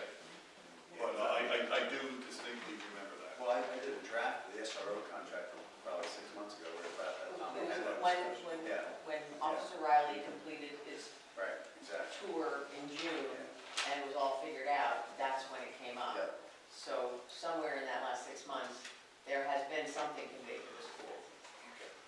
want to be able to wrap it up at the end of our financial year because they don't jive. Their financial year ends June 30th, ours ends December 31st, so. Please keep me in the loop on that. But does anybody have any concerns if we pass it on at $32 an hour for the remainder of this Do year? you need a motion or anything? No? Do we need a motion? Do we? I'm going to try to execute it before year end, is our last meeting, we should do it. I'll entertain a motion in a second to send to the Belvedere School District the updated information for the school resource officer. Motion. It's $32 an hour, correct? At $32. So that takes care of my question of the term, so that's just for this year. So Just for the I can remainder of make this that year. revision and we're good to go. Because It's based on the, oh, that's SSRO, never mind. September through, yeah, I'll make that motion. I'll second it. Questions or comments? The only comment that I have is please double check with the chief, make sure that he did have conversation with them on that increase. I distinctly remember it. Charlie, you want me to, or you gonna do it? Okay. All right, just let me know, so I can, then we can work on, use the same form of contract for next year if we want to tweak it. Right. And we could do a multi-year if you guys want at that point. we should really get something solid wrapped up for this year. Well, the only thing I'm going to add to that is please consider coming up with a lump sum contract amount rather than an hourly rate. Many other areas do that, I know, but just look at it, please, if you would. Following the model of all the other schools, it's definitely hourly, because you have, special functions, and whether it be football games and some type of different, they bring them in. But I thought when I read the original contract, we had a lump sum amount with an addition of 20 hours additional alternate That was- hourly rate. That was just a prototype that Kevin I had had sent sent a us. sample, that's what Cohacon does, they have a lump sum with overtime, Charlie, so I happen to have drafted that with Chief Scott. But, yeah, we can work either way. All right, just as long as we can get it squared away before the end of the year. Okay. I appreciate it. New business sewer appeal, 16 Greenwood Street, Councilwoman Napolitano. Yes, I want to pass these down to you. Pass these around. This is the original sewer appeal that did come in. While within your packet, you got my report, just so everybody has the original. I'll go over it quickly for you all. This appeal was filed on November the 11th by Kelly Slipper. I believe she is here this evening. She is the owner of the property of 16 Greenwood Street. It's a commercial building on the first floor with 2 apartments on the second floor. And I'm just going to review what the committee discussed. The committee consists of myself, Councilman Zabrodsky, and Dwayne Decker, our sewer clerk. Ms. Slipper received her 2019 sewer bill in February of 2019, as did every other resident in Belvedere. As of November 12th, she is appealing this bill. As of November 12th, she's acquired a delinquent balance of $1,346.85. However, that is not a true amount. If you look on your third page, since nothing has been paid all year to date, the clerk calculated she owes $1,791.26.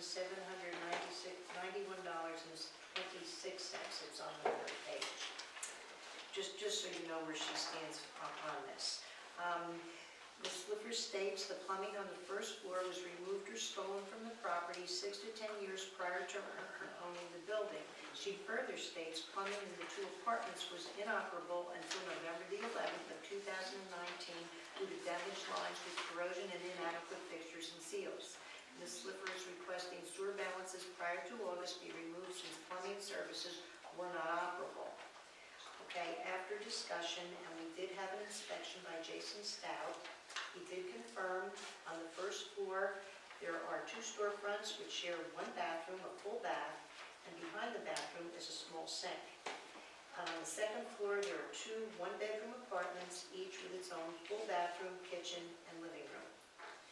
Dawn Decker, sewer clerk, has verified the previous owner paid a sewer bill until transfer of ownership to Ms. Slipper.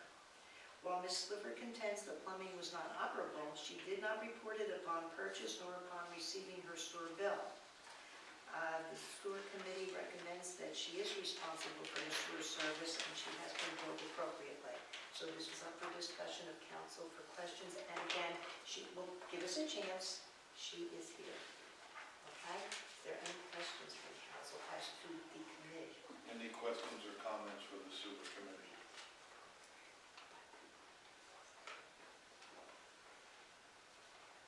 Okay, if you would like to speak, go right ahead.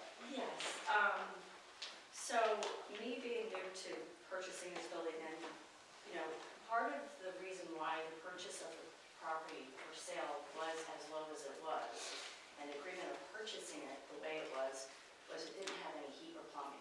And that was the agreement on the purchase from Whiteford Realtors from the previous owner. Previous owner passed away almost 11 months prior to me purchasing the building. So he died January of 2018. I purchased it October 5th of 2018.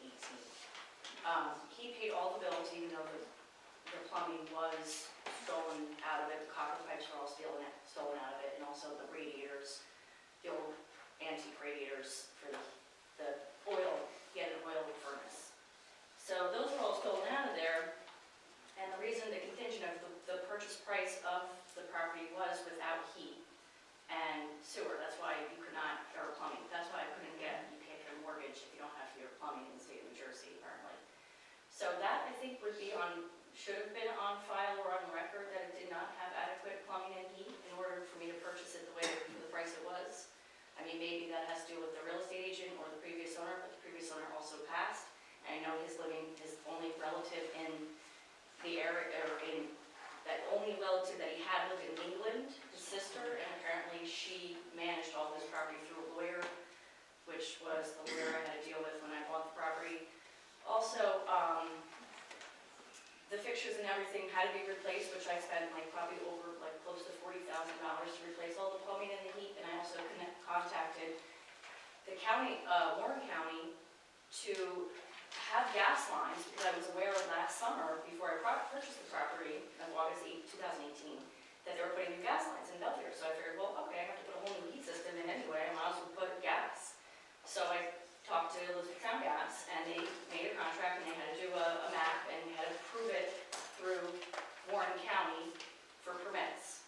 Now, so the Elizabethtown Gas had to get permits from the county. Now, the county took almost 6 months to approve of these permits. So that was the permits I put in about exactly a year ago.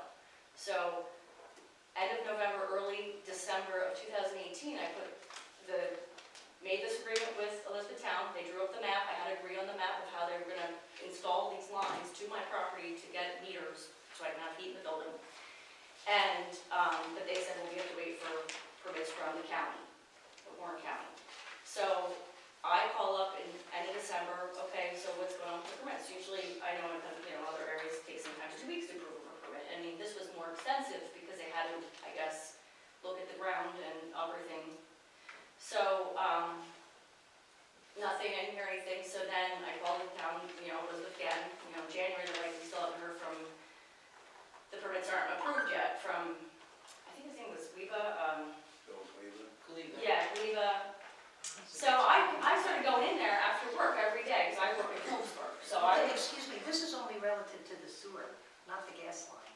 No, I know, but my point is, okay, so my point When is. did you get your furnace? Let's get to the. There was no heat or plumbing in the building, and there was no, but the permits weren't approved for heat or plumbing for 6 months. Warren County approved. When were they approved and when did you get End of plumbing? May, and then I had to wait for my plumber, who was ready to work in January. So as of May, you had the permits and. Yeah, could get they installed. finalized it all in August, the day that everything was official by the inspector, that I had official plumbing and heat and sewer line. But you had your permits in. That was done August 25th. No, July 25th, I'm sorry, July 25th. No, I'm just trying to follow my. Did you have permits in May? I just need it for, I wanted. Yeah, I think it was the end of May. I can look up on I have it on my window yet. I have my permits. And those permits came from the county? Yeah, it took 6 months. Okay. So, I'm saying I should not be, I really, now when I purchased the place, the previous sewer bill was included with my purchase until February. So, technically, I really shouldn't have had to pay that because there was no adequate, I couldn't flush the toilet till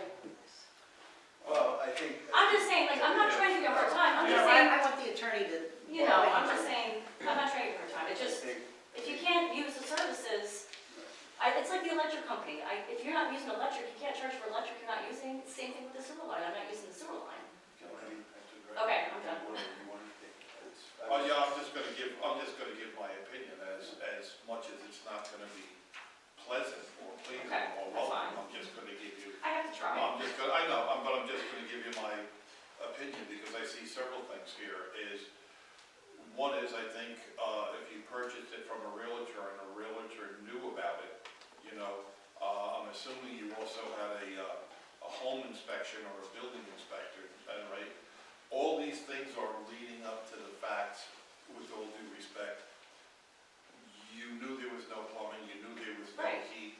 The onus, in my opinion, would have fell upon you to come to us a year ago, or But a year ago. I didn't No, know. I understand that, Yeah. but the reason I'm saying that is, we've had several situations like this in years past, Okay. even with a council person that had this, and, he had to pay. I mean, it's just, Well, I know you, I know it's a very, very, very sad situation. well, the previous owner paid for it, But Mr. Good paid for it all the way up to that, but that doesn't mean it was right. I gotta tell you, I've Because done you're business, charging I've for done business with Mr. Good, God love him, before he passed. Right. And that was his choice to continue to pay. See, I wasn't aware that I could, because I didn't know how they billed the Yeah, sewer, because right. I didn't get a Right. bill until, like you said, Right, until after, right. like May, because it was paid till I February. understand, So it was new yeah. for the first 6 months, I wasn't aware of how you guys billed, and I didn't know, so, So, it's part of the learning I think experience. we pay, it is a little bit of a different situation than your electric company, because they have a specific meter. We don't meter Right. individual, we don't bill by meter. Right, So so you could it- close to 1,000. That would have been different. We're not flow-based billing, we go EDU, and generally in the ordinance, technically it's the connection, so your connection in the street to sewer is obviously still there. So I think from an ordinance standpoint, the billing is correct. What you're arguing is the equities of it, and that, I'll defer that to the mayor and council. I think there's two sides of it. I think if you, one part of our That could problem. use the toilet. Yeah, if you come in January, that's different because we have to set our sewer budgets and our municipal budgets in January, February, March every year. That would have been a little bit easier time for us, because now it would have to be some type of a refund from the sewer account. I would just note for the record, by the way, first 2 quarters were 461.10 and 453.42. So we're talking about roughly $900 for 2 quarters. And if you, that would roughly cover the time that, from the time the last guy stopped paying to the time she got her permits. So that's what you're talking about. The total bill for the year 1796.26, for the third and fourth quarter, would generally be your responsibility. The thing it is, Kevin, it's But I- because but I- there's so much interest here also. And I don't That's have why it's tenants residing in 1796. Okay, well, here's, again, you know, I appreciate his explanation, That's up to you. but here's the danger zone that we go into. At what point, I'll just give you an example. We have other property owners in the town of Belvedere that has an apartment that's been empty for a year, 2 years, okay? We got several people. Are we setting a precedence now that they don't pay because it's not occupied? You know, I No, see, there's a difference between disconnecting the sewer at the road, demolition and whatever have you. And it's been If paid you're a up until property transfer. owner, That's the thing. that's, Yeah. and I just want you to know, that's the problem we could potentially have, because if I now have 1, 2, 3, 5, 10 units unoccupied, okay, at $620 an EDU, $6,200 a year, $6,200 a year, PUMA, the sewer authority, is not gonna lower the sewer rate for everybody in the That's town of Belvedere, right. because investors or property owners that chose to have a business and have rental apartments, PUMA is not gonna lower the rate, because, That's fine. do you understand what I'm saying? I understand about that, but my point is, if you can't functionally flush a toilet because you don't have water to the building, because the plumbing was all stolen from it, Right. that's my biggest complaint. I can understand the units are separate, you're not gonna change them unless you would actually reassess them and say, hey, this is just a one unit building, but it's not. Understood. Right. But, you know, again, that was the individual prior chose not to do that. Right, but that shouldn't be effective to me. Because Well, that was you his choice. My But you choice. chose to buy the property. Yeah, it should have been something that should have worked out upon the sale, Yeah. Yeah, the real estate practices actually Yeah. enumerated some of that. unfortunately. We have any other questions or comments for council on this matter? Does anybody want to take action on this matter? I think we should take action where the motion to affirm the sewer committee's recommendation to, I guess, not extend the credit, or a motion to extend the credit. Either way, I think we should take action. I will entertain a motion to approve or not approve. The sewer committees. I'll make the motion to not approve the credit. Second. Questions or comments by council? Yeah, I'm really torn on this one. I understand that the property owner, lack of knowledge, and maybe should have come forward maybe sooner. But at the same time, you know, when we look at, we're trying to facilitate and trying to bring businesses into town, and then we have all these vacant properties. You know, my position is, personally, split the difference. I think that, you know, we're fortunate that we have people that still want to come into this town and do business. And a little bit of goodwill is not going to kill our budget, especially when we look at the total value. So my position is, you know, granted, the property owner should have known, but at the same time, I'm very thankful that we have somebody willing to come in and take one of our buildings over and actually try to do something with it. So with that being the case, my personal opinion is I'd like to split the difference. I think it's a good point. My only concern is, and I understand the fact that the plumbing wasn't working, but the sewer bill was received in February. To wait until now and approve this with all this, and not do anything is what concerns me. Well, that was part of my But purchase. you can't, I know, I'm sorry.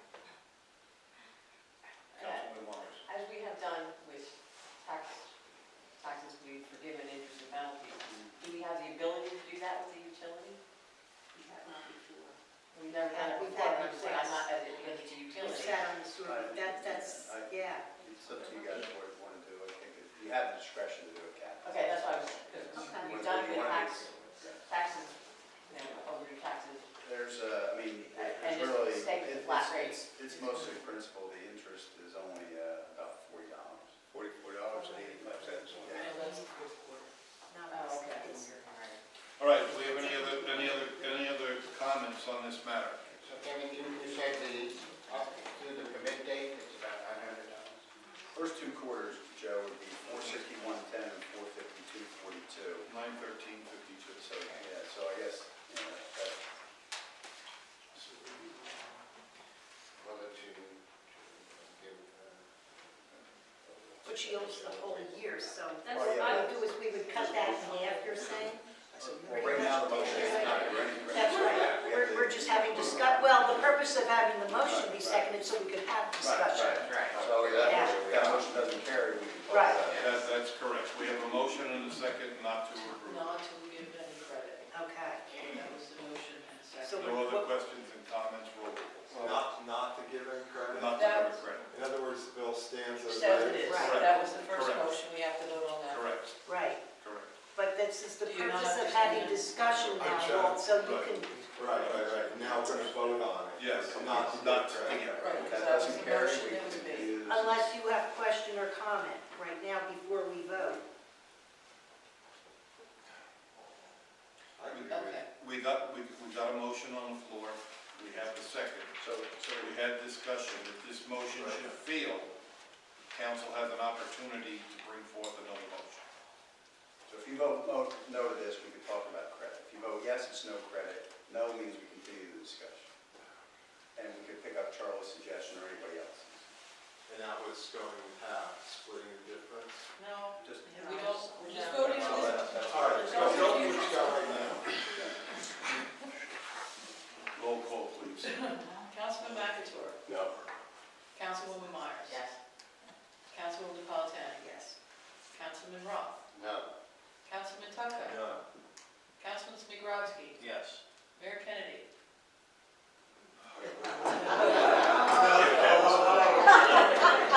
This guy, I'll tell you. Listen, man, oh man. Man, Let me ask you something. Ed Charles' personal relationship with Peter. Does that get it? No, But no. Listen, I guess this is probably one of the toughest parts of, I guess, The sitting up only here. thing I will say. And let me re-explain myself again. Only because I recall very strongly a lot of conversations throughout the year and fairness and water usage and all kinds of situations. I really, really think we're gonna set up a very bad precedent by starting to do this. I'll help you in any way I just, I can, yes. if it helps you at all. Let me just go back two things on our former council member. The issue there was a little different. He built and he partially occupied prior to CO, and he was trying to contend he shouldn't pay anything till CO when he had some use and benefit to the building, and we didn't allow that. It's a little different here. The only other thing I would say in terms of precedent with respect to like just any landlord that has a building that's for rent but unoccupied, I think the difference there is that the service is nevertheless available. So you're paying for availability. I do think, again, totally your call, Mayor, you're the deciding vote, but I think this is, each of these equitable types of cases you can take on a case-by-case basis without necessarily creating any great precedent, because the next person that comes in would have to make an equally compelling case, but that's totally up to you. The other thing I will say, it's a disgrace, and I agree with you that the county would take 6 months to get your permits, and that's unfortunately not anything within our control. But it certainly should not have taken that long, and that county engineer's office didn't do you justice there. You got other people. Listen, I'm sorry, it's again, I'm very, very sorry, but I'm gonna have to vote no on it. No or yes? I mean, yes, I'm gonna have to vote yes on it, only because I know I have currently under construction right now several places in the town of Belvedere. They're paying their sewer utility tax. And then that's why I'm saying, the minute we start to bend and go this direction. Who wants to try that? In all fairness to the ops here, they were here at the last meeting and a couple meetings before and expressed the situation with their vacancies. So we got. I got a vacancy. I got to pay for it. Okay. Motion passes. What do you want to do, Holly? We are going to move on to the reorganization meeting, which is going to be on January 1st, 2020 at 10 a.m.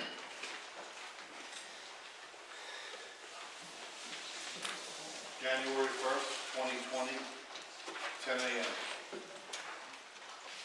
Resolution number R 2019-X63, Aid of Revenue Municipal Alliance. Resolution number R 2019-X64, Aid Clean Communities. R 2019-X65, Cancel Budget Appropriation Roads. R 2019-X66, Cancel Capital Improvement Balances. R 2019-X67, Authorize in-rem tax foreclosure. R 2019-X68, Refund Premium Money Block 49, Lot 45. I'll entertain a motion in a second. Motion. Second. Questions or comments? All in favor? Aye. Any opposed? Any abstentions? Ordinance number O 2019-X15, amend chapter 155, Vehicle and Traffic. Public hearing. I'll entertain a motion in a second. Motion. Second. Public have any comments on chapter 155, Vehicle and Traffic? And also we have, I guess we have to do them individually. All right, O 2019-X16. One is for the increase in truck ticket. Everyone said- And- I'm sorry. Okay, that's right. 15 is in reference to the increase in the fine for trucks entering to the town of Belvedere. They have now gone up from $500 to $1,000 for every offender of a truck that enters the Belvedere that's not making a local delivery. Do we have any public comment on that?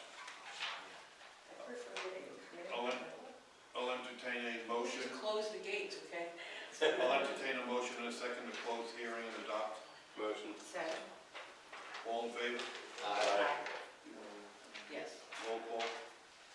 Councilman McAvoy. Yes. Councilwoman Myers. Yes. Councilwoman Napolitano. Yes. Councilman Roth. Yes. Councilman Tucker. Yes. Councilman Snigrovsky. Yes. Mayor Kennedy. Yes, ordinance number 2019-X16, amend chapter 155, vehicles and traffic. I'll entertain a motion in a second to open public hearing. Motion. This is in reference to make no parking on the west side of Franklin Street to create a safe route for the kids to go back and forth. You'll see earlier on this month, you've seen a bunch of cones going down Franklin Street, so we're taking parking off that side of the street. Yeah, certain hours during the day. School 7 hours. to 3. Any public comment? If not, I'll entertain a motion to close public comment and adopt. Motion. Second. Roll call. Councilman McAvoy. Yes. Councilwoman Myers. Yes. Councilwoman Napolitano. Yes. Councilman Roth. Yes.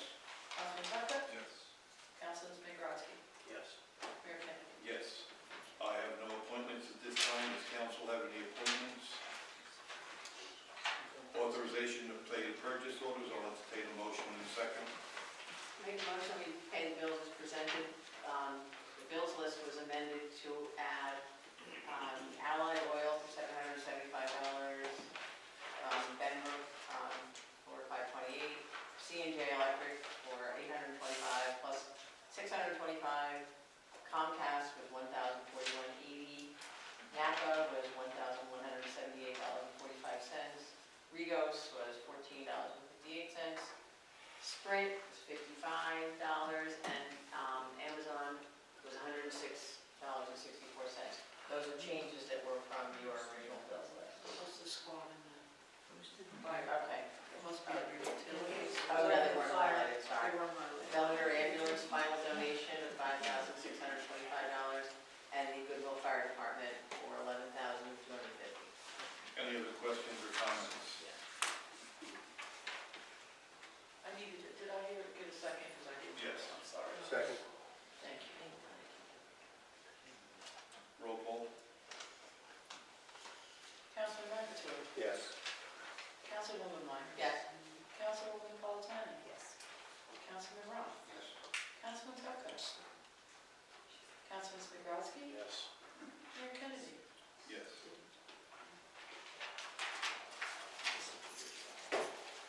I want everybody to have a very peaceful and safe. Wait a minute, what about public comment? I'm sorry. I'm sorry. Thank you, Sue. I've been quiet far too long. Sorry, Keep it I short. know I can always count on you. Keep it short. Public comments. First of all, I wonder if you're aware that Patricia Butler has resigned from the Historic Preservation Commission. I am. I received a call from her, and I'm going to prepare for the reorganization. I've also got a resignation from the planning and zoning. I'm glad you're happy with Alan's work. I think he's doing a great job. He's a terrific guy. He really is. And if you don't, I keep warning him about the Harvest House, but other than that, he's doing a good job. Oh, I forgot what I was going to say. All right, have a Merry Christmas, I'm everybody. sure you'll think of it. Yes, Keith? I was just curious because, like, when it comes to voting, because now I own that property, but I don't reside in New Jersey, so can I still, like, be a part of the pool or vote, or, like, how does that work? You can absolutely, you're a property owner in the town of Belvedere, so you're more than welcome to join a commission if you like. And I should be a resident. Does she have to be a resident? Yes. Except, well, even. Well,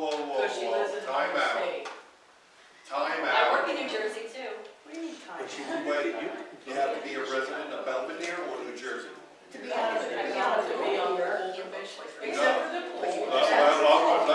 Except for the pool. Yeah, Okay. And the shade tree, you must be that's right. pursuant to But we ordinance. made you an must- exception No, we didn't, No, only for the pool. only for the pool. Right, and that's not out of state either, I'm So sorry. if Katie would like to join a commission, No.